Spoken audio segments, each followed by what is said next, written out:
Auto और उपभोक्ता टिकाऊ वस्तुओं के शेयरों में मजबूत खरीद की वजह से सोमवार को इक्विटी बेंचमार्क सूचकांकों में उछाल आया, जिसमें सेंसेक्स 676 अंक और निफ्टी करीब 1% की बढ़त के साथ बंद हुआ। स्वतंत्रता दिवस के मौके पर प्रधानमंत्री नरेंद्र मोदी के दिवाली तक जीएसटी में बड़े सुधारों के वादे ने भी बाजार में तेजी को बढ़ावा दिया। S&P के भारत की सॉवरेन क्रेडिट रेटिंग में सुधार किए जाने से निवेशकों में उत्साह और बढ़ा, जिससे बाजारों में भारी खरीदारी हुई।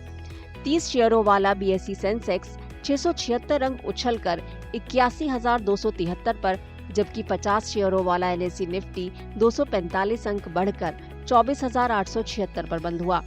सेंसेक्स में Maruti Suzuki, Bajaj finance, UltraTech cement, Bajaj Finserv और महिंद्रा एंड महिंद्रा के शेयरों में सबसे ज्यादा, जबकि ITC, लार्सन एंड टर्बो, इटर्नल लिमिटेड, टेक महिंद्रा और NTPC के शेयरों में सबसे ज्यादा गिरावट रही। So it is largely comes out of the GST benefit. So we understand from Prime Minister's speech on 15th of August that there will be only two slabs. One is the 5% slab and the second person is the 18% slab. There will be no 12% or 28%. There could be a third and exceptional category of 40%.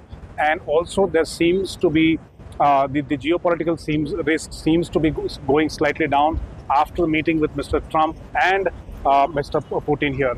Though there has been no deal here, but it seems to be an overall very positive sentiment on the markets which will continue.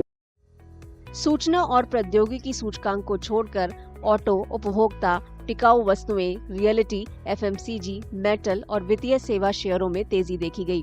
एशियाई बाजारों में Japan का Nikkei और चीन का Shanghai composite बढ़त के साथ, जबकि हांगकांग का हैंग सेंग और सियोल का कॉस्पी गिरावट के साथ बंद हुए। यूरोपीय बाजार सोमवार को गिरावट के साथ कारोबार कर रहे थे। शुक्रवार को वॉल स्ट्रीट भी गिरावट के साथ बंद हुआ। विदेशी संस्थागत निवेशकों ने गुरुवार को 1,926 करोड़ रुपए से ज्यादा के शेयर बेचे।